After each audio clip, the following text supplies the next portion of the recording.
الحمد لله رب العالمين نحمده ونستعينه ونستغفره ونعوذ بالله من شرور أنفسنا ومن سيئات أعمالنا من يهد الله فلا مضل له وما يضلل فلا هادي له أشهد أن لا إله إلا الله وحده لا شريك له وأشهد أن محمدا عبده ورسوله اللهم صل على سيدنا محمد وعلى آله وسلم.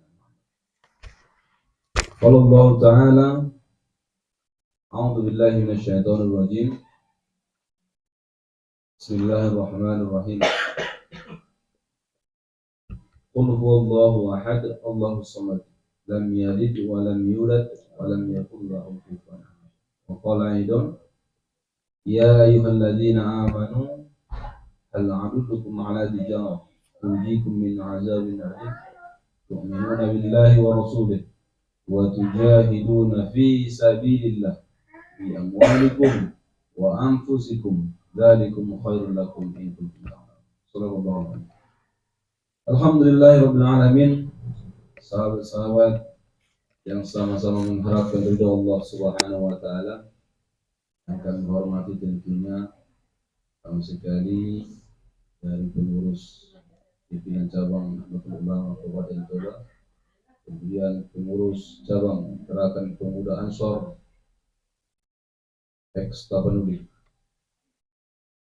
Tapanuli terdiri dari 4 kabupaten Toba, Kumbang Hasundutan, Kabupaten Utara, dan Kabupaten Samosir. Begitu juga kepada kami hormati Ketua Pimpinan Cabang Ikatan Pelajar Nahdlatul Ulama beserta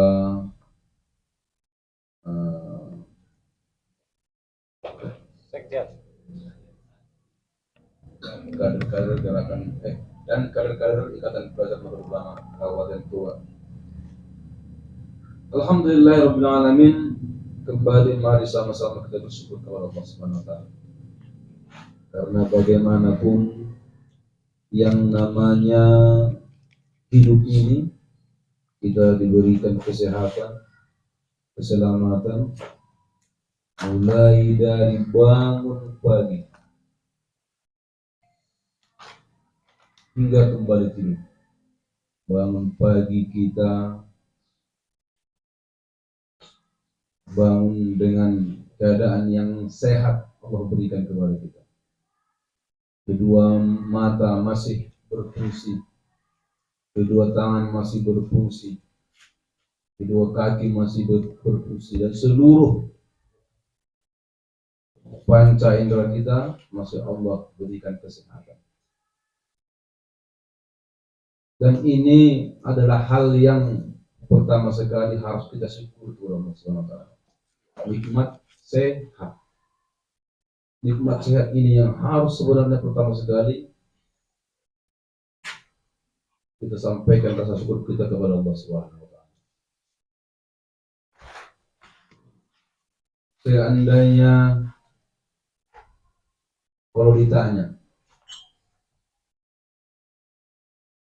mau pilih mana? Pilih kesehatan atau pilih uang? Dua-duanya start. Pasti kita milih dua-duanya, tapi yang paling urgent Sehat. harus sehat dulu. Karena begitu manusia ini mati-matian mencari uang tanpa mempedulikan kesehatan. Kemudian terbalik lagi, dicari uang banyak-banyak, terakhir sakit, uang dikeluarkan untuk sehat. Jadi rupanya sehat itu sangatlah mahal harga. Karena kita harus berbanyak bersyukur kepada Allah Subhanahu wa taala. Kemudian tak lupa juga kita berselawat kepada baginda Nabi besar Muhammad sallallahu alaihi wasallam. Beliau adalah Nabiullah, seorang tokoh yang tidak mau menokok, seorang pemimpin yang terpimpin, memimpin seluruh umatnya, umat di akhir zaman ini, mulai dari zaman yang namanya zaman yang sangat keras, zaman yang sangat keras, kita kenal dengan istilah zaman jahiliyah, zaman yang penuh dengan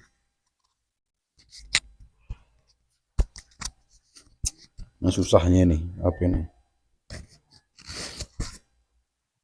tradisi. Sebenarnya ini termasuk budaya bagi mereka.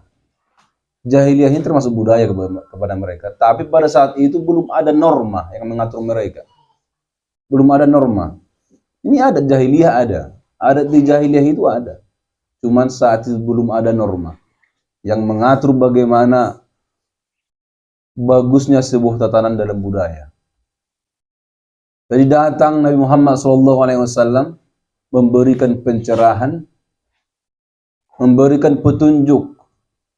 Yang pertama sekali adalah yang diberikan pencerahan tentunya kepada kaum jahiliyah pada saat itu. Hingga pada hari ini, makanya ada sering-sering orang bilang,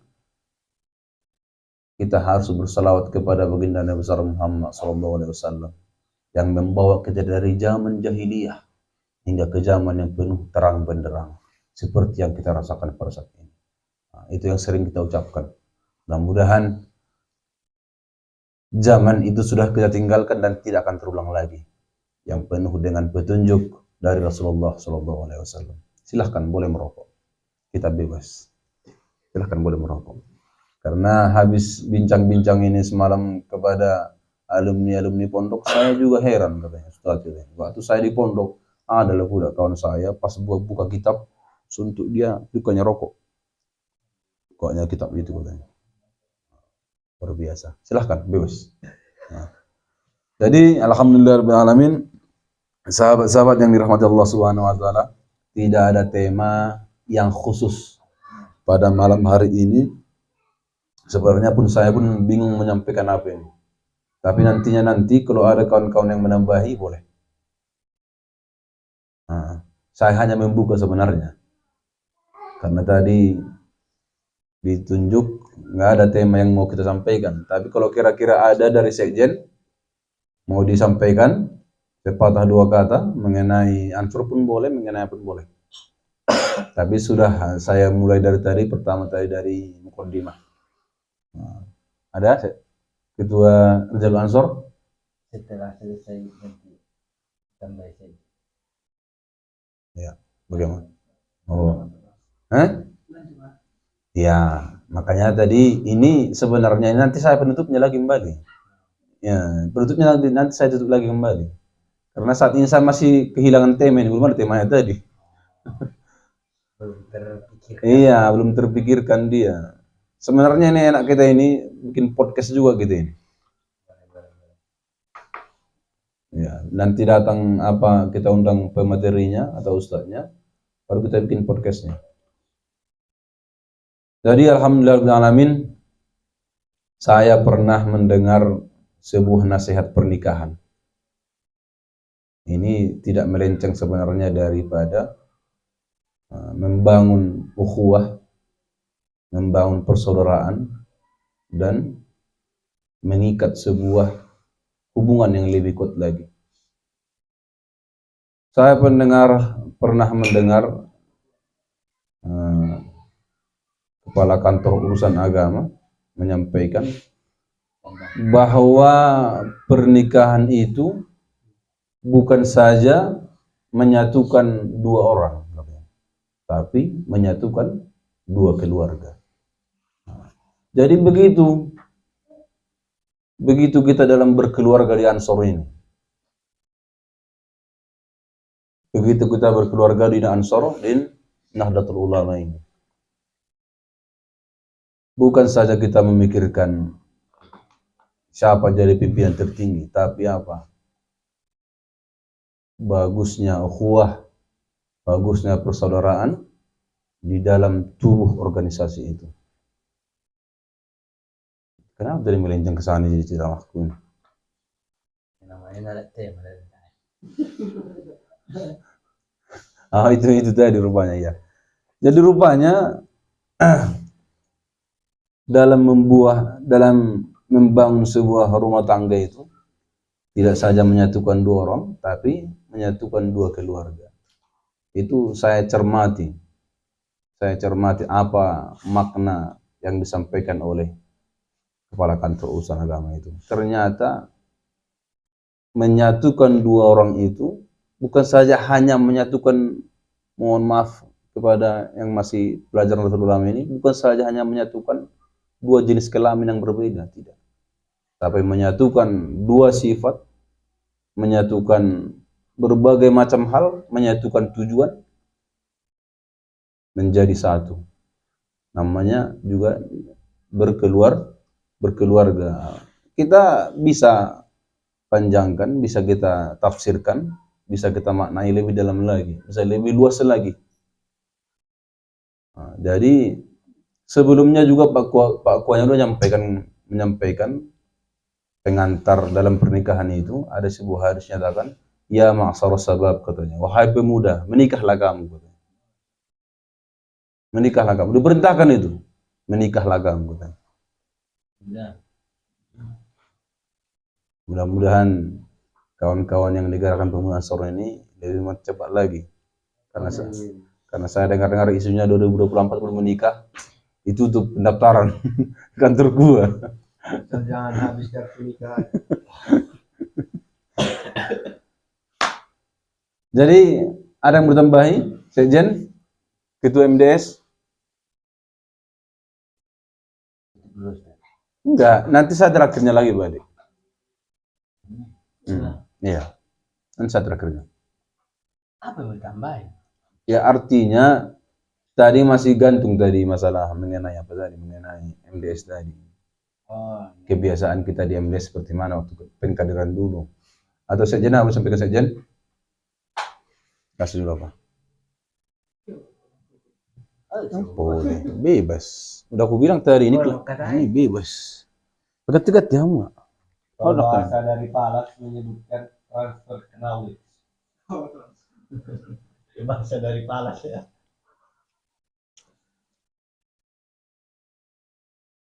Assalamualaikum warahmatullahi wabarakatuh.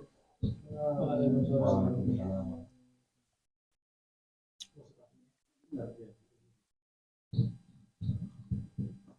Assalamualaikum warahmatullahi wabarakatuh. Alhamdulillah,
Selawat.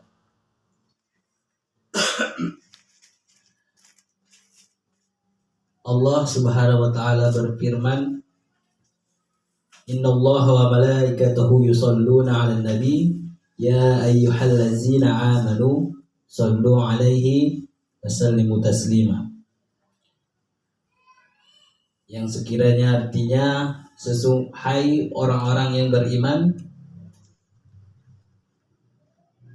sesungguhnya Allah dan para malaikat bersolawat atas Nabi, maka bersolawatlah kalian atas Nabi. Kemudian dalam hadis Rasulullah bersabda, setiap umat Nabi Muhammad SAW bersolawat sebanyak 1 kali, maka Allah bersolawat terhadapnya sebanyak 10 kali. Dalam satu solawat Allah berikan 10 kebaikan. Nah, inilah sebagai landasan kita atau niat kita, tujuan kita dalam majelis ini. Jadi bukan sekedar hanya nongkrong, ngobrol, ngopi, merokok, ketawa. Jadi di setelah itu mungkin boleh kita merokok apa segala macam, ngopi, boleh. Tapi setelah kita selesaikan majelis kita. Kemudian tujuan dari Rijalul Ansor ini yang saya ketahui setelah saya mengikuti kader, yaitu di tahun 2017,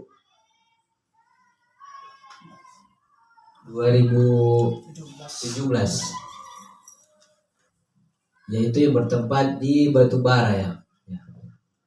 Yaitu selama 3 hari 3 malam ya. 3 hari 2 malam.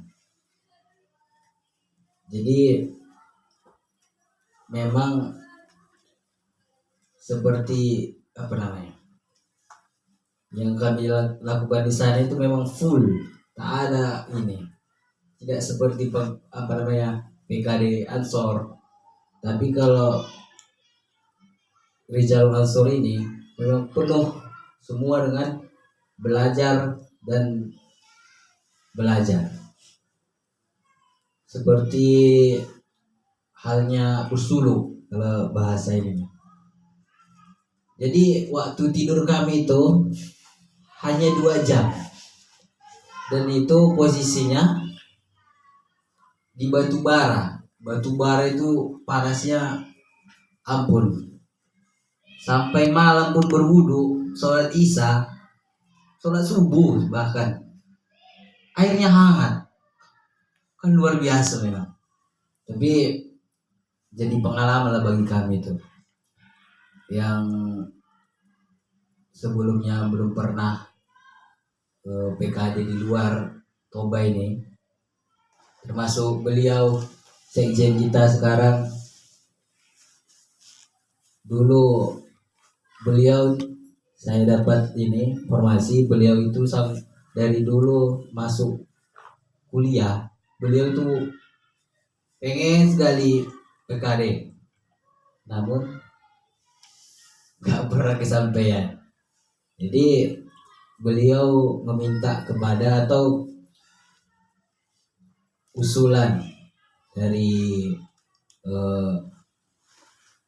para tetua Ansor, atau sekarang sudah menjadi ayahanda kita di pengurus Nahdlatul Ulama di Kabupaten Toba.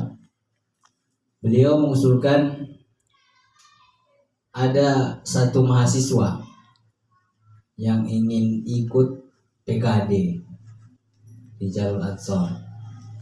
Kemudian saya tidak kenal dengan si Eri ini sebelumnya. Ini siapa gitu kan, tapi nelpon. Setelah berjumpa, ternyata orangnya ya itulah anak baru kenal semalam gitu ya.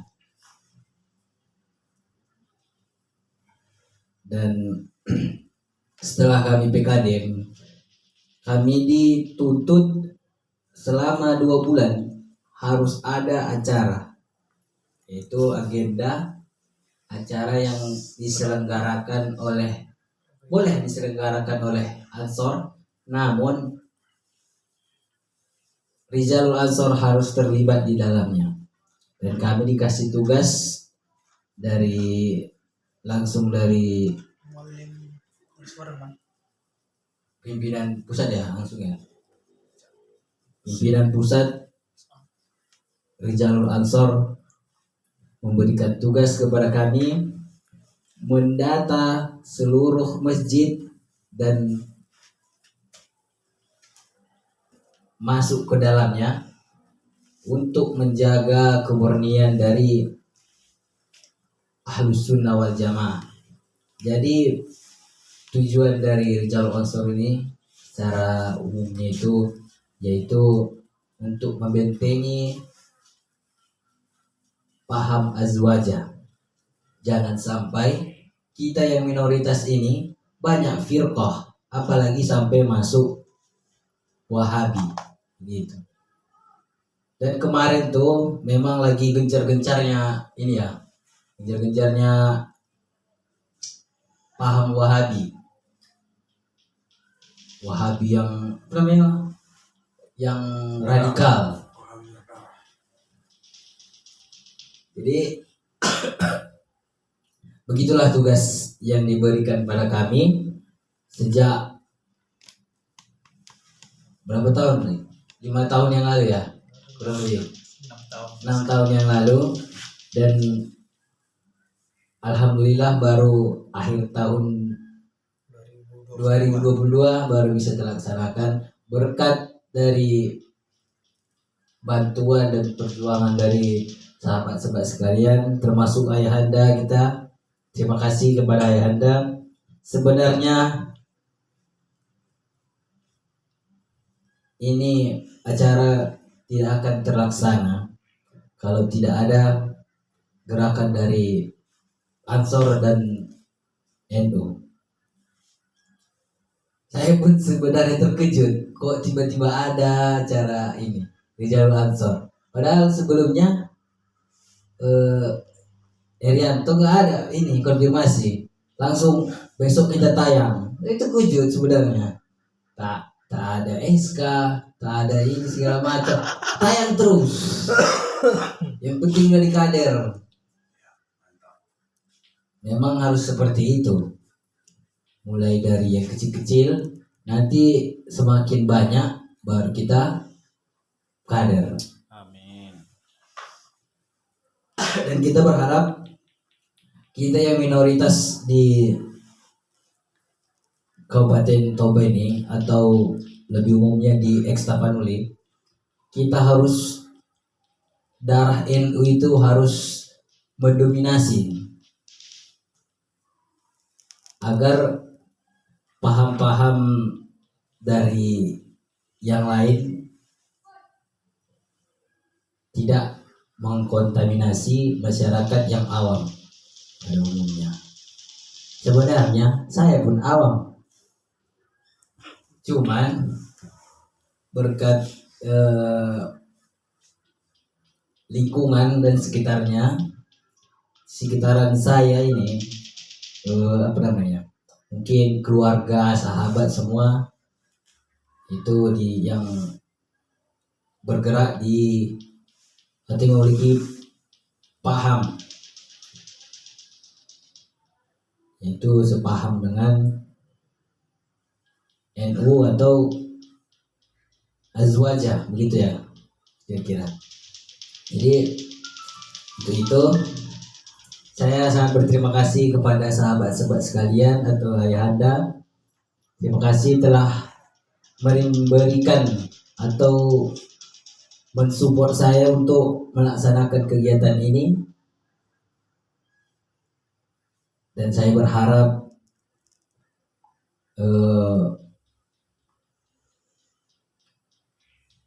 sahabat-sahabat sekalian ayahanda dapat terus membantu saya dalam menyiarkan Rijalul Ansor ini sampai ke pelosok Toba. Amin. Semoga kita mendapat berkah dari Allah Subhanahu wa taala dan dimudahkan segala urusan kita. Semoga dengan kita memudahkan urusan orang lain, Allah mudahkan urusan kita. Amin. Mungkin demikian yang dapat saya sampaikan. Kurang dan lebihnya mungkin bisa ditambahi Ustaz Horas kita sebagai penasihat hukum. Oh, wakil ketua, bukan penasihat hukum ya. Karena gelarnya itu, SH itu. Segan saya. Wabillahi taufiq wal hidayah. Apa lagi? Fastabiqul khairat. Nasrun minallah. Fathun qarib. Jazakumullah khair. Wallahul muwaffiq ila aqwamit thoriq. Assalamualaikum warahmatullahi wabarakatuh. Sampaikan kepada penasihat hukum. Alhamdulillah, luar biasa yang disampaikan tadi oleh mulai dari Sekretaris Gerakan Pemuda Ansor Tapanuli, kemudian ditambahi lagi oleh Ketua MDS Majelis Zikir dan Sholawat Rijalul Ansor Kabupaten Tuban. Luar biasa yang disampaikannya, terima kasih kami disampaikan. Ini kemudian tadi seperti yang saya sampaikan di awal tadi, kawan kami menyampaikan beberapa hal, ide ataupun pendapat, kemudian nanti akan saya tutup atau bagaimana. Ini tadi diceritakan oleh Ketua MDS dan Sekjen, luar biasa. Ada usulan, ada pendapat, mudah-mudahan agenda yang kita rencanakan kita menentukan ini dibantu oleh Allah SWT. Dan tadi bernostalgia sedikit ke belakang tentang Rijalul Ansor. Nanti juga akan ditambahi oleh Ketum Diris Pulungan, karena beliau mahasiswa ekonomi syariah. Itu luar biasa. Mahasiswa pasca sarjana ekonomi syariah, itu luar biasa. Kalau kami dulu di awal seksiat syariah hukum keluarga Islam hanya membahas lebih condong kepada fikih, tapi kita tidak masuk sub pembagiannya. Kita hanya membahas fikih toharoh, fikih jinayah, fikih siasah, fikih muamalah, sampai kepada itulah beberapa hal itu dulu. Cuman lebih dalamnya nanti fikih muamalah akan disampaikan oleh Ketum Diris Pulungan. Karena kalau dulu kita membahas fikih siasah, masuk ke politik. Kita membahas ke fikih jinayah, kita masuk ke pidana Islam.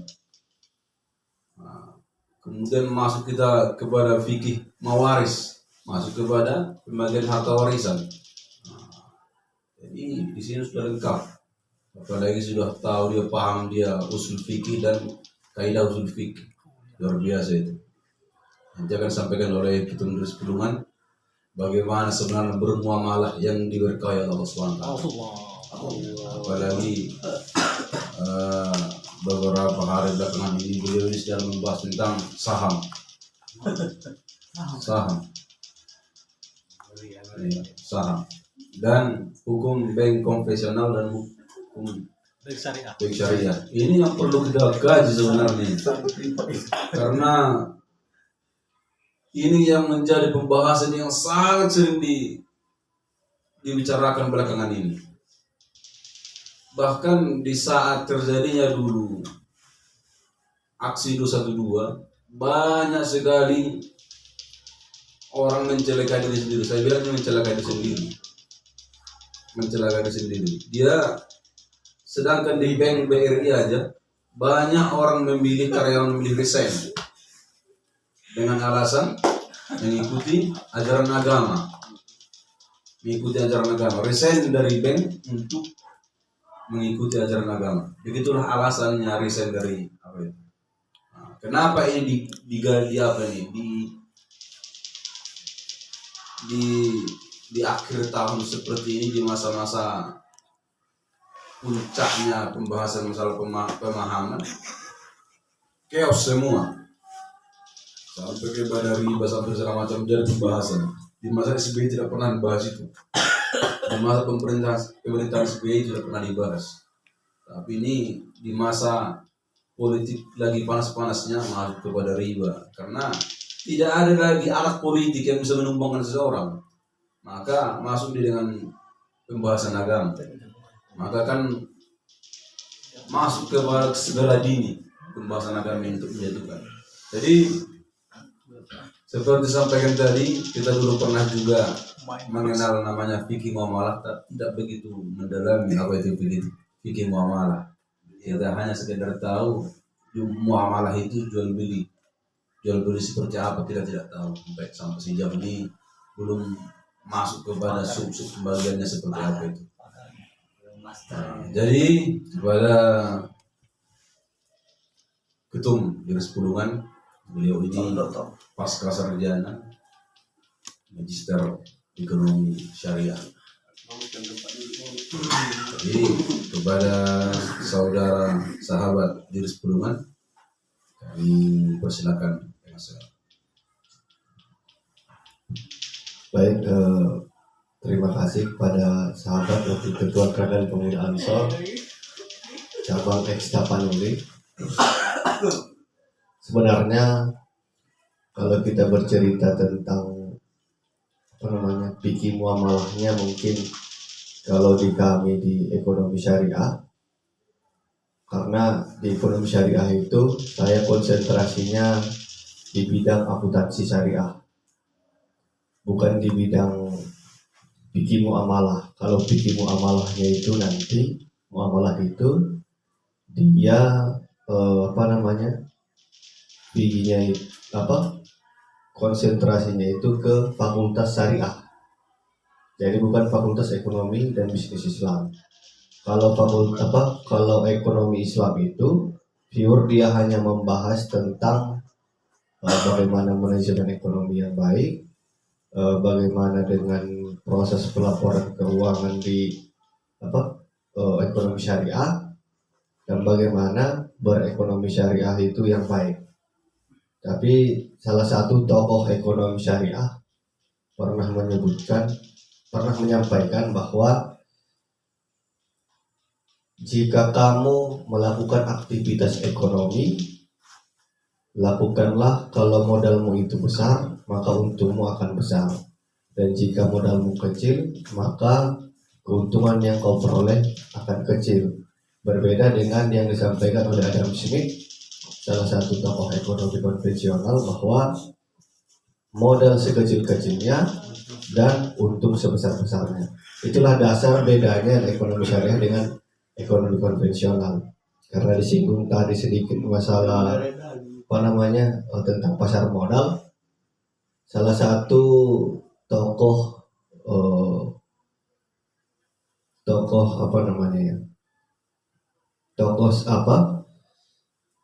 pasar modal di Indonesia, dia itu asli pribumi, asli orang Indonesia. Karena di pasar modal ini, baik di pasar modal syariah, pasar modal konvensional, itu di dalamnya itu saham, itu jarang sekali orang pribumi asli Indonesia yang ikut nimbrung ke dalamnya.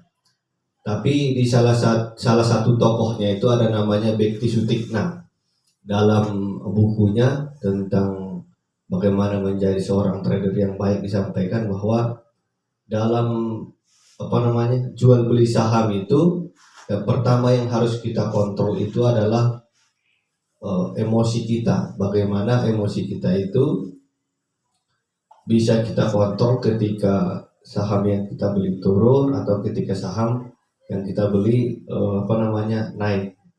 Itu sebenarnya yang dapat kita pelajaran dari situ bahwa setiap aktivitas ekonomi itu yang pertama itu adalah kita harus bisa mengontrol emosi. Setiap aktivitas ekonomi yang kita lakukan kita harus bisa mengontrol emosi. Jangan karena gara-gara aktivitas ekonomi yang kita lakukan sedang down atau sedang jatuh, lantas kita tidak semangat lagi, atau ketika lagi naik-naiknya kita juga jumawa, sombong begitu. Dan kalau dalam sisi ekonominya, Rijalul Ansor ini pun sebenarnya bisa kita buat menjadi profit, bukan hanya benefit atau bermanfaat untuk kita semua di sini, tapi juga bisa kita buat profit. Misalnya seperti yang disampaikan oleh Wakil Ketua Gerakan Pemuda Ansor tadi, kita buat sejenis kalau ini podcast, atau kita buat media sosialnya. Media sosialnya itu kan bermacam-macam, bisa dia TikTok, bisa dia Facebook, bisa dia Instagram atau Twitter atau LinkedIn, kan bisa begitu. Dan sahabat-sahabat mungkin ada yang lebih paham daripada saya tentang hal itu. Dan kalau dari sisi ekonominya sebenarnya terkait Rijalul Ansor ini, mungkin usaha dan aktivitas ekonomi yang kita lakukan akan menjadi berkah. Nah itu dia, akan menjadi berkah. Dan kalau terkait dengan bagaimana sebenarnya bertransaksi di perbankan yang baik dan benar itu, Gus Baha pernah menyampaikan dan didengarkan oleh sahabat saya, sahabat Adi Putra itu, ada disampaikan dalam sebuah majelis kemarin, bahwa ketika kita ingin sesuatu itu yang halal dan sesuatu itu yang datangnya dari Allah Subhanahu wa Ta'ala, maka kita harus minum air hujan yang langsung turun dari langit. Kalau sebenarnya aktivitas ekonomi itu, misalnya lah kayak kita minum OH5 ini kan nggak tahu kita dari mana asalnya. Oke lah, mungkin ada alamat produsennya di sini atau alamat pabriknya di sini. Tapi kan kita tidak tahu air dari mana itu yang diambil, atau kemasannya ini kemasan seperti apa dibuat. Siapa yang buat kemasan, airnya itu dikelola dengan baik, apakah di sana mohon maafnya ada bekas pemandian babi, kan kita tidak tahu. Mungkin cukup sekian yang dapat saya sampaikan. Mungkin kalau ada hal-hal yang berkaitan dengan ini bisa kita diskusikan, karena segala sesuatu yang benar itu datang dari Allah Subhanahu wa Ta'ala, sesuatu yang salah itu datang dari setan. Kalau kata Allah, kita hanya korban. Mungkin cukup sekian saya kembalikan. Mungkin untuk di sini juga berhadir master pendidikan sebenarnya. Nah, kalau sahabat saya master pendidikan di bidang matematika, mungkin dapat menyampaikan kalau orang balas bilang seperti yang saya sampaikan tadi, transfer knowledge. Nah, matematika kehidupan ya. Saya serahkan kepada sahabat tadi Rito.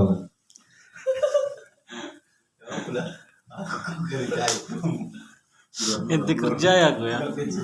Bervideo.